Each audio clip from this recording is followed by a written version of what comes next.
I just want to say hello, everybody. Hi, Colin. Colin. Colin. Hello, Colin. Hi, Colin. How's everybody doing? Hermione's just getting up her PowerPoint soon. If you have a computer, you'll be able to see it on the screen soon, but just want to say hi. We'll be getting going soon. Hello, everyone from Turkey. How are you?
Hi, everyone. This is Hermione.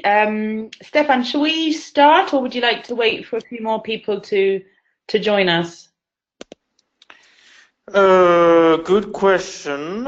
I would probably go for starting. I don't know whether Colin should be the one, maybe just to quickly introduce the objective today, because I think it's important that there is no confusion about really what we want to achieve today, and maybe also quickly about the follow-up. Colin, would you just like to say a few words on that? Yes, happy to. Thank you, Stefan. And hello, everybody. Thank you for joining us. I'm really pleased to see a good turnout here. We're really sorry, first of all, that we announced this call quite late, actually. But we were rushing and pushing to finish and complete Hermione's report. And really, actually want to thank Hermione for being able to extend her contract by 2 more days to actually do this presentation. Technically, her contract ended last Friday with the submission of her report, which we'll go through in a minute. But what we want to just mention here is why we're doing this call. We felt it was really important that Hermione herself got a chance to walk us through her report. This is not exactly an editing process because she really has completed her report and has submitted it, but we wanted her to be able to give a chance to talk to the committee members to explain the process, explain her findings and all of her interviews, surveys, green room discussions, all of that, and explain some of the recommendations that she's come up with and where we go from next. We'd like to also then focus on next steps, which I think is really the critical point, where we go with this report and how we want to take it forward. What are the timelines we have before us, and especially then how we as Action Committee members engage in that, how we contribute and how we build that going forward, where we'd like to see it go, and how we take the specific recommendations in the different ways in terms of a work plan that we develop for the rest of the year. So that's essentially the goal of this call, really for Hermione to walk us through that and us to begin talking about next steps. So this, of course, is just the beginning of that discussion. We won't be able to naturally complete that, but we'd like to start that discussion today looking at next steps. And next week, in a week's time, next Wednesday, for those who will be in New York, we'll then continue that discussion for quite a bit. We'll actually focus in some of the really concrete, immediate steps we want to talk about, what everybody is already doing, and how we can then consolidate that and sort of guide that towards this next steps pathline that we have. And then we'll have a series of different things coming up then to follow through and extend that and go deeper into the development of where we go with the future model, as we call it now, the current working title. So that's essentially what we're doing now. So I hope that's okay with everybody. We'll of course, we'll take a lot of clarifying questions and any open comments, but then we'll really focus on the next step. So having said that, thank you again, everybody, for joining us.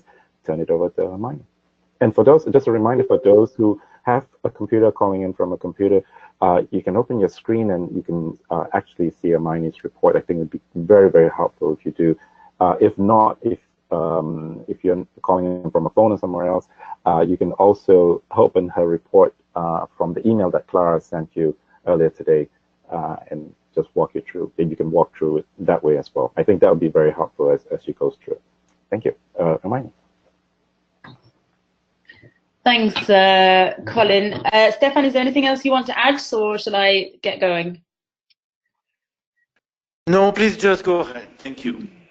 Okay. Hello? Yeah, just go ahead. Thank you. Okay. So good morning, good afternoon to everybody on the call. It's a great opportunity for me to present the findings of this research that I've been doing that started in October last year and culminated last week. During the course of this research, I have interacted with a lot of you and met you, and was obviously involved two side events in Marrakesh. And I hope that today is just an opportunity for me to present the findings and to answer any outstanding questions that you may have, or indeed clarifications.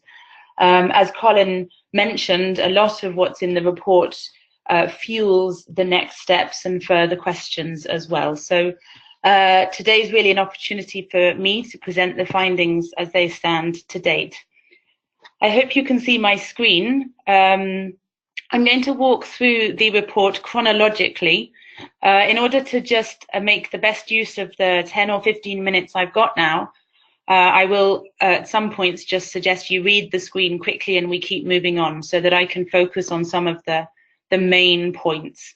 But again, this report, this presentation very much matches the chronology of the report itself. The first component of the report is very much around background and framing. And this is something I won't go into now. It's common knowledge to all of you, I imagine. The only note I would make is on the methodology, which we believe was quite legitimate. It was quite far-reaching. I managed to engage with a number of different people across various regions and thematic specialities. There were unfortunately fewer group calls than we had wanted, and this is something that may be taken up in the future as the research perhaps goes into the next level. But nonetheless, beyond that, we believe that this research interacted with a large number of people, members of the civil society movement and migration, and so we were pleased with that. I wonder if there's maybe just mute microphones.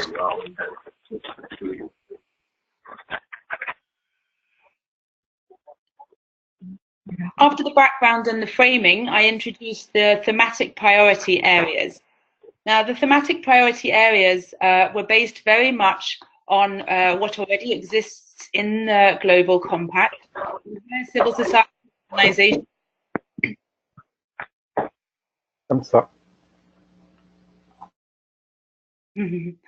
Where civil society organizations can see, can identify on what specific focus they would like to have, taking it forward into the implementation, follow-up and review. So looking at the compact and what it says, and then recalling the various work that civil society has already done, including the work based in Marrakesh and the 4 themes from the recommendations days. And then backing this against the third pillar, which is the considerations, so taking into very much the broader political developments, including this lack of clarity on implementation, the fact that the Action Committee and its future model, as we call it, will require resources to match the broad expectations. Based on those 3 considerations, I then suggest moving forward based on a 0 draft, which looks at how to select the priority thematic areas. So were the future model to select a specific number of limited number of thematic areas, what would they be? And at that point, we have to obviously consider the realities on the ground and the vital importance of the grassroots and the national level. We have to consider the low-lying fruit and existing hooks where there's already a certain amount of organization from which we can build impetus and increase impact.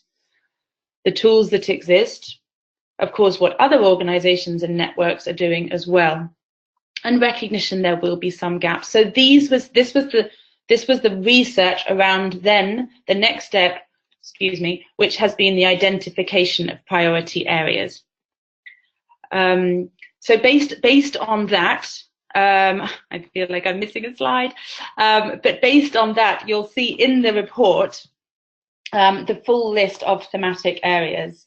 And I've clustered these around the various themes, as I said, from recommendations day. I think what's important at this point is to note that obviously different regions may have different priorities, and different countries within those regions, of course, may have different priorities. So, for example, in the Pacific, one might find there's slightly more interest in and prioritization of climate change displacement, whilst perhaps there's been mention of more the movement around labor in Asia and the mixed migration, of course, the work on the caravans that has been happening in Central and South America. But nonetheless, those are clustered and the thematic priorities are listed. In the report, I also suggest how we should move forward on global priority setting. And I've set that down there on number 4. So that's the first component of the report, and I'll come back to them later. In order to understand what any future model should do, I think it was important in my research, certainly, to understand what's been the added value of the Action Committee to date. And so I was asking you and researching this through the survey and the Green Room, what have been the successes on which we should build? And I split this up into 2 components. One is the very content of what it actually did, and also how it did it, because this is indeed what we're trying to understand in what it should do in the future. And that's just an overview of some of the information that, again, is very much provided in more detail in the report. So based on that, based on the thematic prioritization and based on the understanding of what the strength of the Action Committee has been to date, what is the future model's goal? So the goal of the future model is to connect civil society initiatives and discuss collective strategy around the Global Compact with a bridge to the GCR and to work on IDPs, notably the Action Plan 20. That's the overarching goal that I suggest for any future model. The report then breaks it down into objectives. I won't go into significant detail on what these are in activities, but in terms, these are the big picture objectives. And most important, and why it's in red, is that all models should facilitate linking the local through to the global, and of course the global through to the local. That was a key call from everybody who responded to this research, was the importance of any future model focusing on that. And within that, or with that in mind, there are 3 C's, as they're called, which are our main objectives for the future, or suggested. So the first one is very much around knowledge management, and this is what the Action Committee has been doing to date, sharing information, analysing it, updating on the process, or as it was in the negotiations and consultations, but changing that now to the implementation, keeping an eye on the policy and the political developments. So this is communicating knowledge and sharing it with a broad range of members for the benefit of the members, to the action, therefore the implementation of the GCM. The second objective is to convene and to collectively organise. So this is building on that shared knowledge to then organise common messages and to build civil society advocacy pieces, working again specifically with the contexts in the national and the regional level. And the third component, or the third objective rather, is support and access, notably within the national and regional level.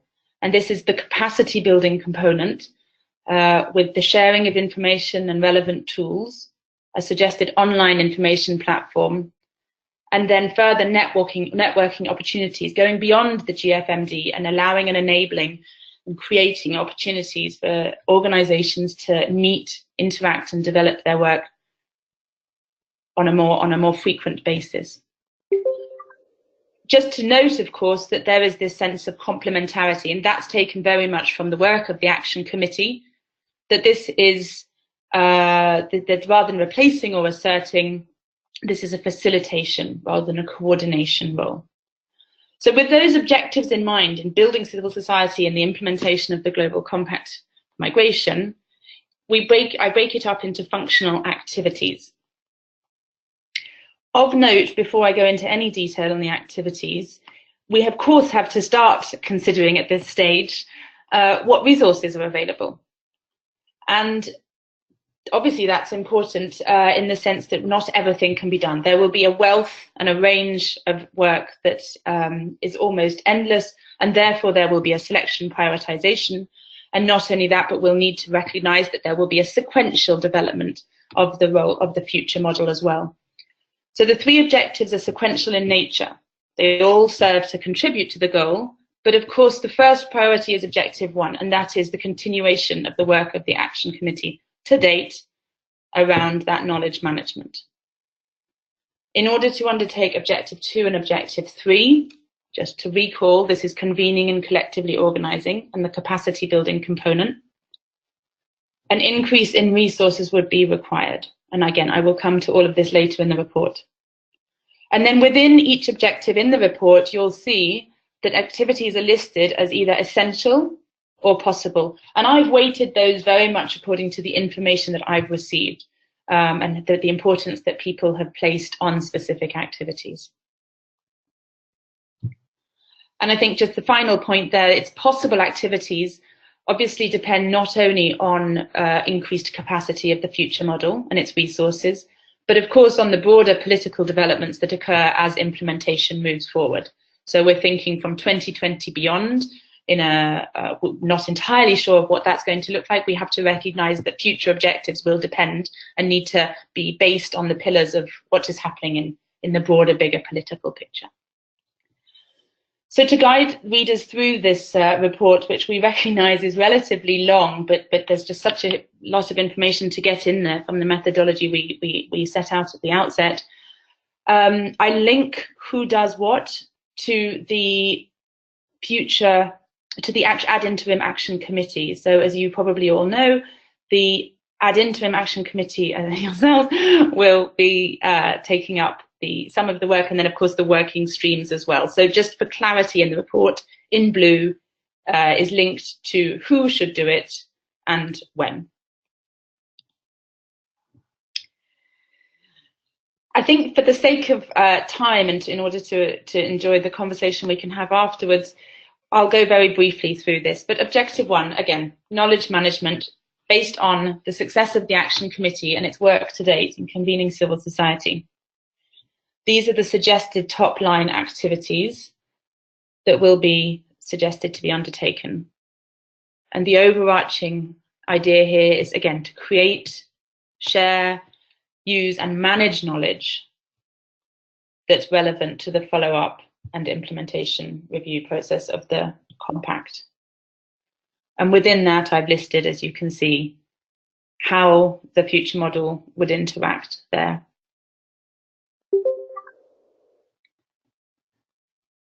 I make mention there, of course, of the UN network, and in the report you'll note there's a specific section on that regarding the role of the future model and how it would engage with the UN network. Objective 2 very much focuses on collectively organising. The objectives are, the activities are set out as both essential and then possible.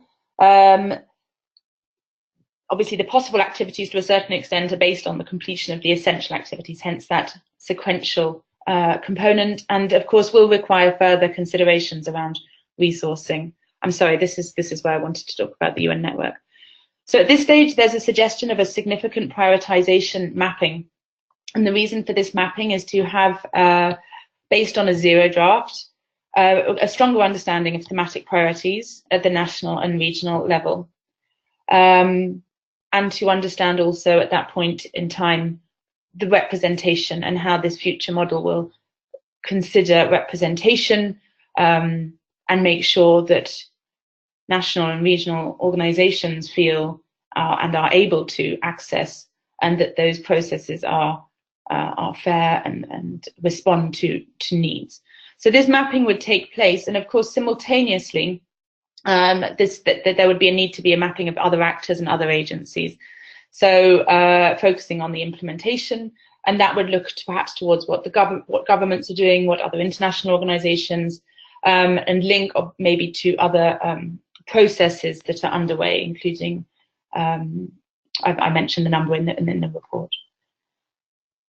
In terms of the UN network, the role of the future model is to strategically engage for the benefit of all members, and to ensure civil society space and role in the network, and to enable civil society to have both access and also input and in some ways leadership, especially if it could lead to co-leading working groups, for example.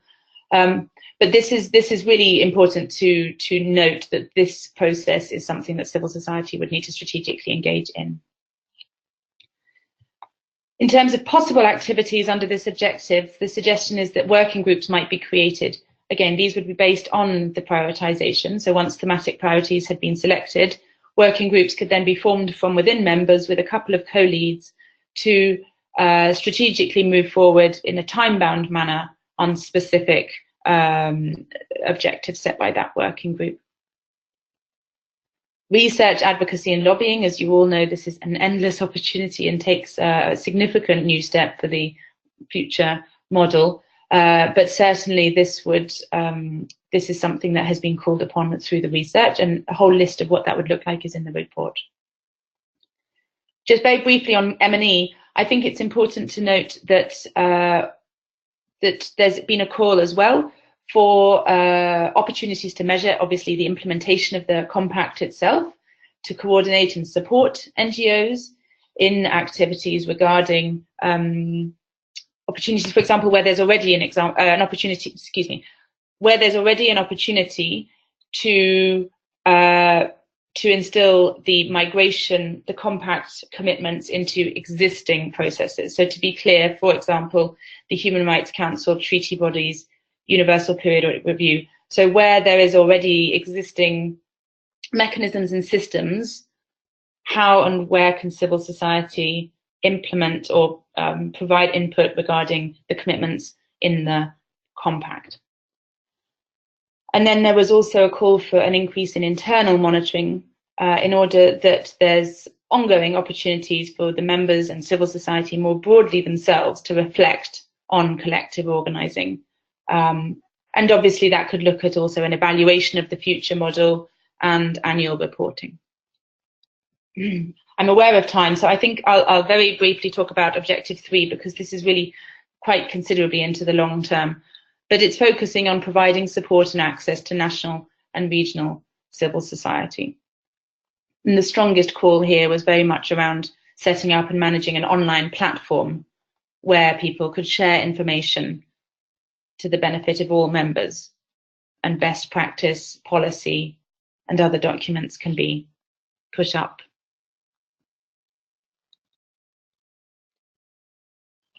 So a lot of the feedback from this research was very interesting, and obviously there's been a huge amount of work over the last few years. A couple of key themes came out though. Governance, transparency, functionality, and impact are key. However, there needs to be some clarification around roles and responsibilities in membership. Those considerations need to be responded to, as they do around representation and what that means and how it can be diverse and inclusive.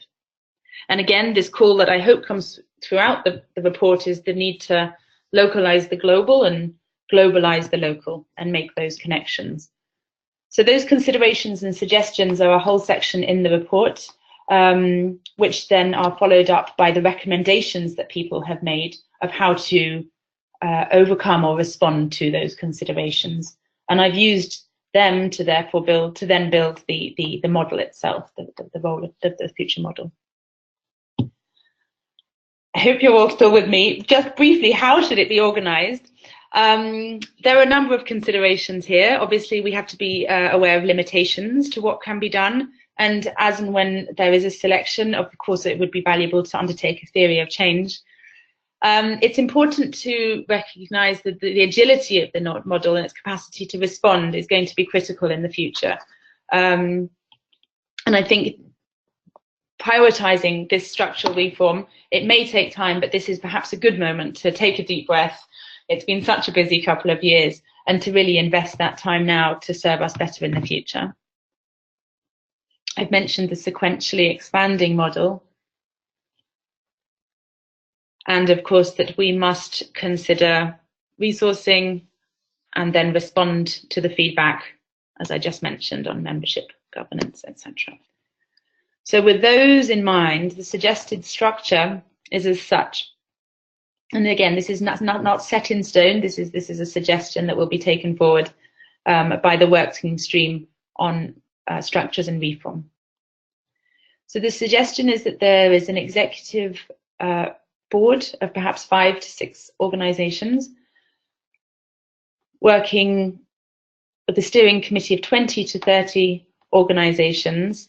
This is a limited membership, recognizing both thematic and regional representation for strategy and decision making, to provide high-level advisory to support the board, and to act as a guide to the wide-ranging work of the working groups. And so their work would also be around sharing and coordinating information to the benefit of all members. The suggestion is that the membership structure to date be revised and that it become criteria-based. Membership could be applied for, and a specific set of bylaws could guide membership and enable a self-selecting and broad-ranging number of members to join the future model. And that criteria for membership, as I said, would be set out. Information sharing, as far as I can suggest, should be done far and wide, including placing responsibility on members themselves to share and manage and analyze information relevant to their context. In terms of the Secretariat, as you're aware, it's relatively small at the moment. And I suggest that an increase will be needed. And in the report, you'll find on, I think, page 29, a specific detail of how each objective, the staffing requirements of that. But and that would be based obviously in the Secretariat and is open to a variety of ways in which organizations could contribute, including secondment. The working groups I've already spoken about, but they could be launched, time-bound, with a specific thematic priority area. And of course, they would enable greater accessibility and relevance to members. There's 4 key considerations really here that I won't go into in detail, but certainly should be noted in the report from page 29 onwards. key considerations on next steps. What needs to be thought about? What and how should it be thought about? Some key thinking around where the future model should be hosted, and some comments around that and the role ICMC has played to date, but other options that may exist and the expertise that would be required. It also discusses resource mobilization, which is going to be the role of the structures and reform work stream. How can members contribute to the future model? And what kind of options are available to us to increase the resources of this model? And then there's the development of a civil society framework based on the prioritization. So those look small, 4 small pieces, but that's quite a few pages of reading in the report, as that digs deep into what those look like, what people have said, and the suggestion for the future. This is just an overview. I'm sure you're all fully aware of what the skyline looks like, I suppose, what the view is for 2019. Because, of course, I think it's critical that whilst we take this moment to breathe, we nonetheless keep an eye on these future interactions leading up to, as far as I put there, Ecuador and the next GFMD. And that will be, there's a note on that in the report itself about what civil society has mentioned, or what organizations and people have said about what they would hope to reach by that stage, as a year on from the signing of the compact, where civil society would endeavour to be in terms of the implementation and follow-up. And this is really the moment where I hand over back over to Colin, as he will discuss the next steps with us. And the report puts out this roadmap for the future in order to demonstrate where this report will be taken. And then just finally, before I finish, the recommendations are very much in the report. As I said, they focus very much on, I've tried to activate them to make them relevant to the 2 working streams. So there's the recommendations for the collective civil society priorities, and then there's the recommendations for the structures and reform. And those recommendations are a culmination of the analysis of the work that I've done. So I don't think there's any big surprises in there, but that they're very much detailed based on the report. So on that note, I think, thank you very much for listening. I appreciate it, and I'm happy to offer any clarifications or to host a discussion with you. Thank you.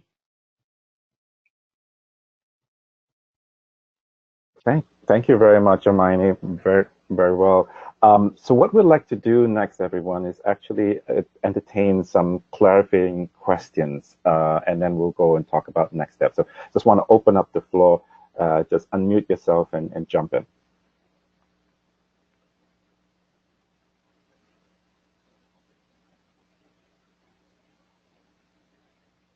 No questions? Anybody? Anything that wasn't clear in the presentation?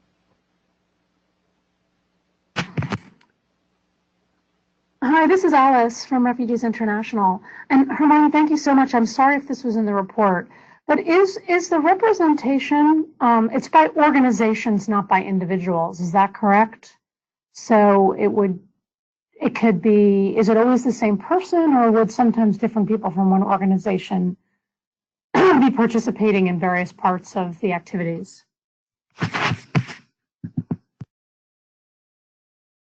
I think representation very much is up for consideration, as it were. I think certainly there's been a big call that it needs to be revised, because there have been some concerns over how it's been organised to date. There's been perhaps a sense that it hasn't engaged enough, or a variety of actors. And I think you're right, perhaps moving it away from an individual more to an organisational focus would perhaps help on that.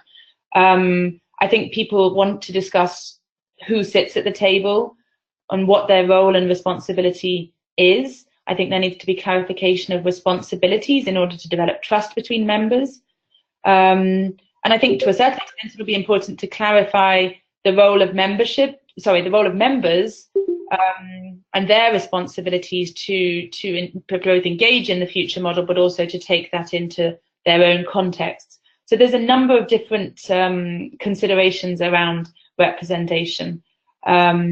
if that answers the question. And again, yes, to answer your comment, page 24 and 25 goes into full details on that.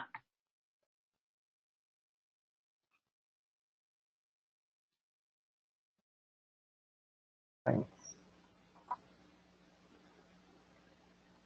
Thanks. Anyone else?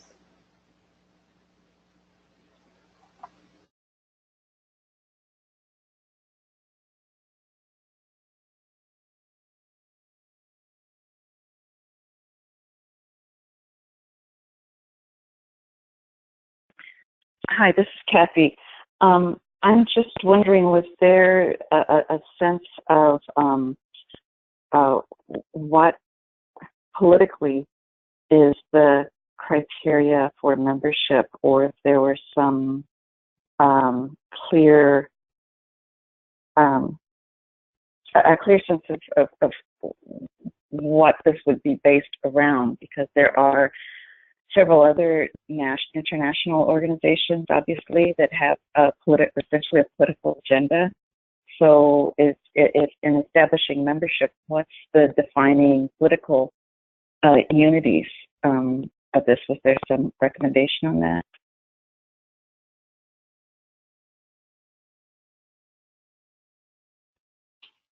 I think the recommendation around membership is very much that it needs to be reconsidered. I don't think my research was in a position to state exactly what the outcome would be on that. I think there's been a significant reach in the Action Committee's work. I think one respondent estimated it represented 70 to 80% of civil society globally, but that nonetheless this moment offers an opportunity to revisit the membership and governance structures. And within that, there's a need to be more accountable and perhaps broadening, well, and certainly broadening the membership, notably across youth, grassroots and migrant-led organizations. And on the sort of third component would certainly be considering the roles and then the responsibilities of members and of the leadership. So whether that be co-conveners or the hosting organization or the executive committee.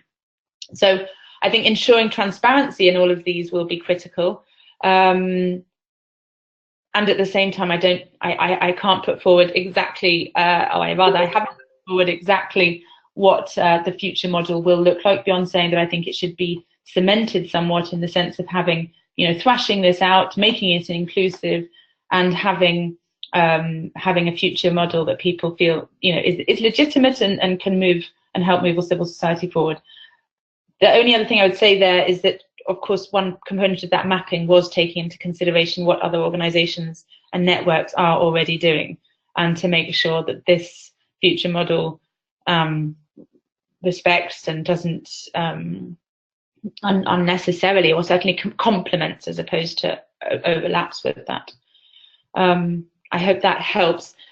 Yes, I would also state that a lot of this is very much in the recommendations phase, and I think that discussion will very much go to the structures and reform working stream that's working in the first 6 months of this year to hash some of that out further and cement it for the future.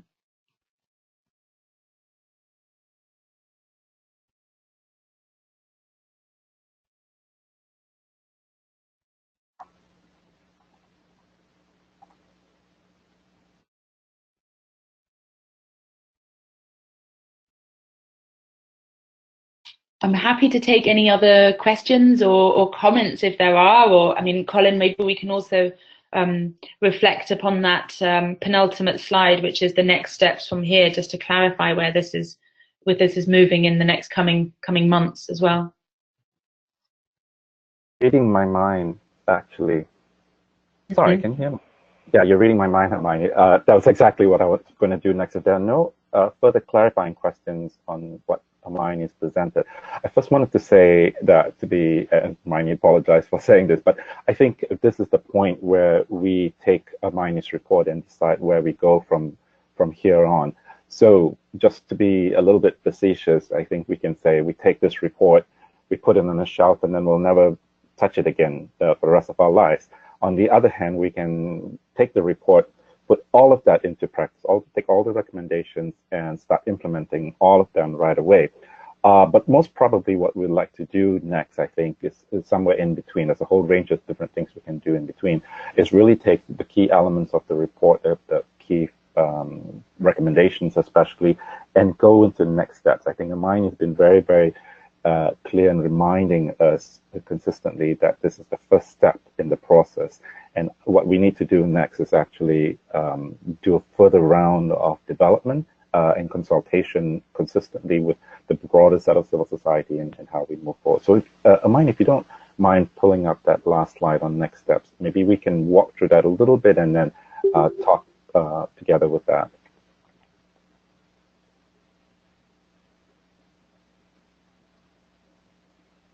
You're pulling it up, right? Yeah, there we go. Thank you. So what we developed is maybe like a 9-10 step process that we'd like to propose in terms of a roadmap this year. We're essentially at the first point that we're reviewing the report, and we finalized it today. And then we're going to move into a discussion next week in New York, and especially those who can't be in New York as well. We can definitely welcome you by GoToMeeting as well to participate in that, recognizing that it might be at an odd hour, not our usual time. But what we'd like to do is really take this forward and discuss what are next steps, what is already happening. I think that's the key point that Hermione has pointed out, that this has to be relevant and has to be fit for purpose in what's happening around us. And a number of you are already working on different things, so we want to kind of use that and have some kind of coherence and consolidation in how we apply that. We also would like to do a round of presentations of the report to the broader civil society, non-action committee members and everybody else, to get their feedback as well and get some thoughts from them, as well as to other stakeholders, the funders, member states, UN agencies, private sector, everybody else. Would like to present this to them to also get their feedback and also to sort of relate to them and be completely open and transparent on where we're moving forward as an action committee and what we're thinking about. And then we sort of cap that with the UN network consultation. And you know, a lot of this is built around engagement with the UN network. Not only, but a lot is built around that. And that's something that Rula will be leading from the Secretariat side. And we'd like to sort of maybe we'd like to see how we work through with this, maybe present this as well at the network consultation and see how this engages and flows with the UN network's own development. So that's sort of capped and the early part of April. And then for the next 2 or 3 months after that is when we launch into the next step. As soon as we've finished that in April, from May to around July, and these are quite liberal timelines. We'd like to try to do it a little bit sooner, but we give ourselves a little bit of buffer. So we say from May to around July, we have another round of consultations in taking the key elements of this and proposing how we put that into practice.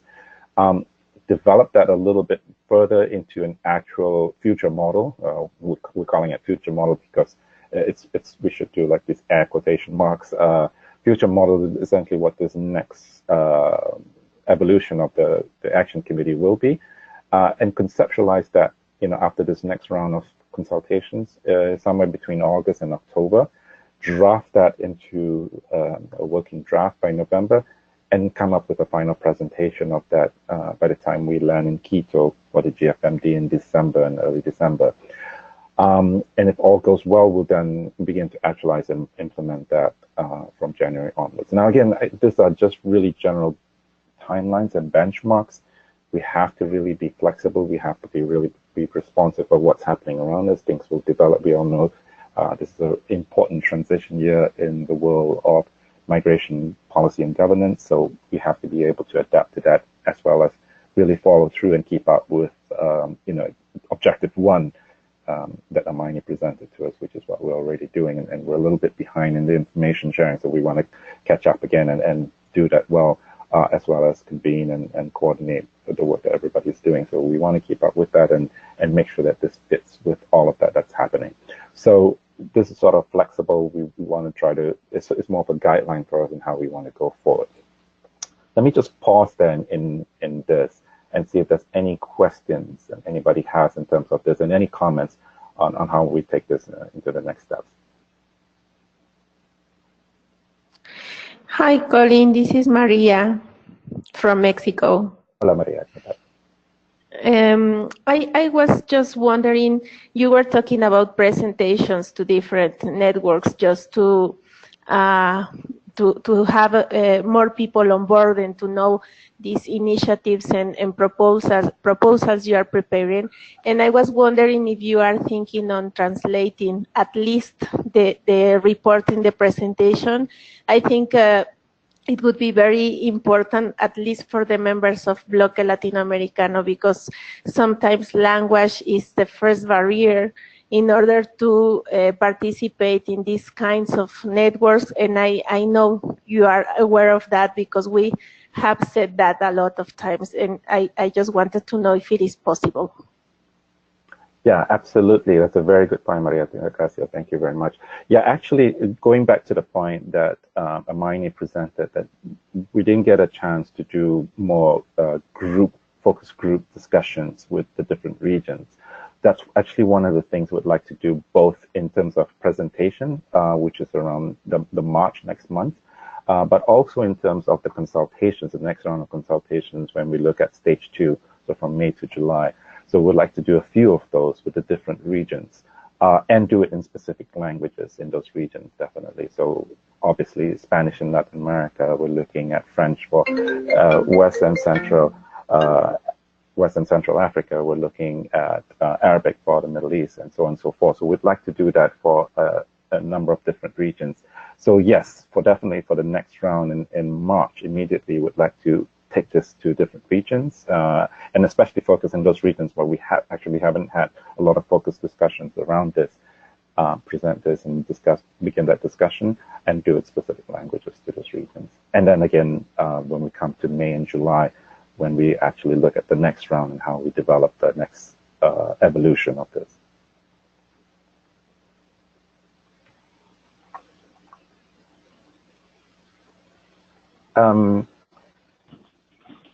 I think Monami's mic is not working. She's in an airport, about to board on a plane. I think she has a question here. What is the purpose? Is it implementing steps or continuing to shape the model? Any plans for when, how to bring groups, or is it online? Monami, are you trying to speak? Okay. Oh, Carol, I think. Carol, are you trying to speak, or is that your mic is unmuted? Sorry. Oh, okay. So I think Monami had that question about implementing steps. Yeah, I think this roadmap, those next steps that we propose is really looking at how we develop this. So the next round of consultations, we really want to hear what of these recommendations that Hermione has proposed, where we want to take it forward. So, for example, if we look at the overarching goal that Hermione has proposed in one of her earlier slides, if we take the overarching goal, there's a couple of things, there are a few things we can do with that. One, we can take that and just turn that into a mission statement for the future model. So that's one way of doing it. We can take that overarching goal and chuck it and come up with our own mission statement. Or I think this is what's likely to happen. We'll take that overarching goal and take out key elements from that and develop that into a future model. So we want to hear what people think about that. So we'll go through different elements of the recommendations and break it down, the goals, the objectives, the construction, the mechanics of the body. We've heard very, very loud and clear. We want to keep this a very loose and very open model. We don't want to overstructure it too much. So I think that's one of the things we want to be really careful in consulting everybody how we go about doing that and hear that. I think Kathy's question right at the start was also very key. What kind of criteria are we looking at? Are we even looking at criteria? Do we welcome anyone and everyone? Do we have a certain baseline? And how does it fit with other international organizations and networks and the many regional networks that we have? So we want to be really, really be flexible and also hear from everybody how we do that. So that's essentially what these next steps are, really to take these different pieces, break it down step by step and go through it very carefully with everybody and develop that as we go along, while, having that be in context in what's happening around us. So not something that happens in thin air, but really, really has has practical implementation, practical implications on the ground. Hope that helps, Manami.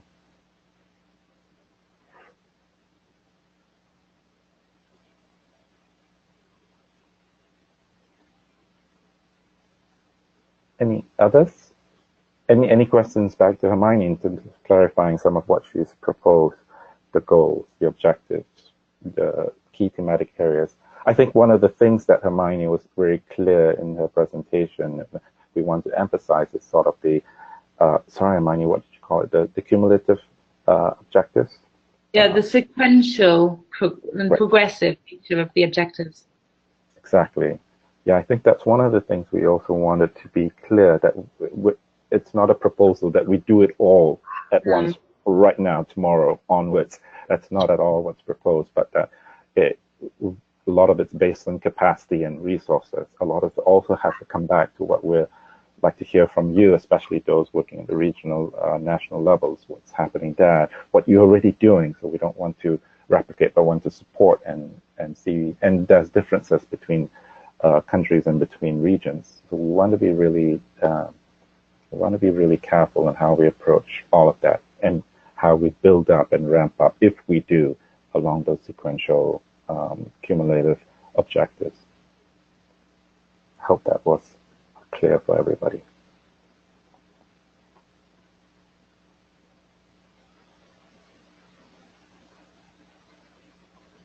No other questions? Comments? Anybody else? Oh, then I think that's great. I think if that's okay, we want to really thank Hermione again for the extensive work that she's done on this. I also personally want to thank again Sophie and Stefan, who really worked closely with Hermione throughout the process and for guiding a lot of the development of this, as well as the sounding board of the Action Committee that worked with Hermione and reviewed the different drafts and gave feedback into coming up with such a good presentation at this point. We really want to thank you all for the work that you've done so far. Again, as a reminder, what we'll do next is we have an Action Committee meeting, in-person meeting in New York next week for those who will be there. For those who are not there, we'll have it also by GoToMeeting. You can join us online as well. We're going to focus on a number of things, not just this report, but this will be one of the key agenda items on that meeting. We'll go through this a little bit more. We'll dissect the different pieces and take more comments and develop that. And then we'll go forward with what we laid out in terms of next steps from early March onwards, in terms of having various rounds of consultation and presentation of this report with a broader set of actors, especially in civil society and other stakeholders as well. So then I turn it back to Stefan. Stefan? Yeah, thank you, Hermione and Colin. I guess there are still a number of questions which are not totally answered. In terms of consultation, what we want is really transparent and ensuring that all stakeholders within civil society, but also some of the like-minded governments, international organizations will be consulted. So the outcome to some extent will be yours. I think now we have the report, it's final, so we are not talking about modifying the report, but about bringing it forward towards a new model of organization, which is acceptable for civil society, which is not acceptable, which is basically the model that civil society in its diversity want. So it's not going to be necessarily easy to do it. There will be a bit of back and forth. There will be difficulty to reach out to some elements of civil society, but with your help, I think we can do a very, very good exercise, which will lead to something which has really been endorsed by all of you. So I'm looking forward to meeting a number of you in New York. Once again, a big thank you, Hermione. Thank you for your patience with us. Thank you for accepting to spend a lot of additional time to revise the draft. But I think we have something really good and solid now. And thank you for that, and thank you for helping civil society at a very crucial time. Thanks a lot, and thank you all. Thank you for all the investment, present and future, to make sure that we will have a good model of civil society organizing. Thank you. Thank you, Stefan. Thanks, everybody. See you in New York for those who are going. Okay, thank you, everybody, and looking forward to hearing about your next steps. Many thanks for all your support. Bye for now. Thank you, Hermione. Thanks for your work, Hermione. Thanks so much, Hermione. Thank you very much. Thank you. Thank you.